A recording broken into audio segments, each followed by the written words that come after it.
પિંગળા, આ બે નાળીઓ ચાલે છે. જમણી ચાલતી હોય તો એ સૂર્ય નાળી, જમણી નાળી, અને ડાબી ચાલતી હોય તો એ પિંગળા, ચંદ્ર કહેવાય, એટલે એ પિંગળા કહેવાય.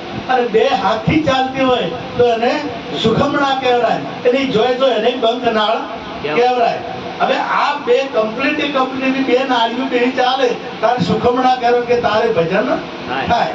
તો અહીંનો સુરતા શબ્દનો ભેટો થાય. શબ્દ વિના સુરતા મધળી, કહા કહા કો જાય, દ્વાર પાવે શબ્દ કા તો ફિર ધક્કા થાય. એટલે શબ્દ ને સુરતા મળી જાય.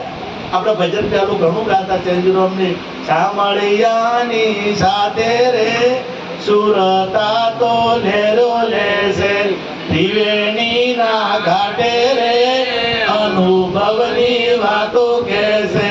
નવી દ્રષ્ટિ નવી સૃષ્ટિ, સંત વચને અમૃત વૃષ્ટિ, ત્રીજો લોચન ખોલ્યું રે સુરતા તો લેરો લેશે. નવી દ્રષ્ટિ મળી જાય આપણને. આ વખતે ભગવાન દેખાય એવો નથી, એવું ગીતા કહેશે, પણ દ્રષ્ટિ મળી જાય. નવી દ્રષ્ટિ એટલે હું હાવ સાદી ભાષા તમને સમજાય એવી વાત કરું. આપણે છોકરોને હાલમાં ભણવા જાય ને ત્યારે અક્ષરની ખબર પડતી નથી, પણ થોડાક દાડા ભણે ને એટલે પછી અક્ષર દેખાવા, એના દ્રષ્ટિ ઉઘડી કે ના ઉઘડી? દ્રષ્ટિ ઉઘડી એટલે અક્ષર દેખાવા મળ્યા. એમ ગુરુ મહારાજ દ્રષ્ટિ ઉઘાડે, ત્રીજું લોચન ખોલે, એટલે જે પરમાત્મા છે ને એ સાંભળ્યો છે ને આ ત્રિવેણીના ઘાટમાં ઊભો છે.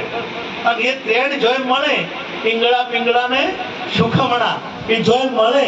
અને આ ત્રિવેણી બધી જગ્યાએ છે, કારણ કે શરીરો જ હોય. શરીરમાં તમે માનતા હો તો શરીર વગર આ ગોદડાઓ, આ બધા ભૂતમ ભગવાન કીધો, હર જગ્યા કોઈ ખાલી નથી. તો બસ બીજે હોય ને ત્રિવેણી, બધી જગ્યાએ ત્રિવેણીના ઘાટે એ સાંભળીઓ ઊભો છે.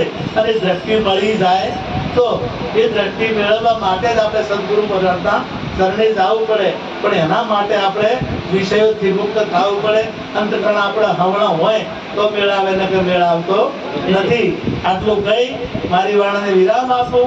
સદગુરુ જય ગુરુ મહારાજ.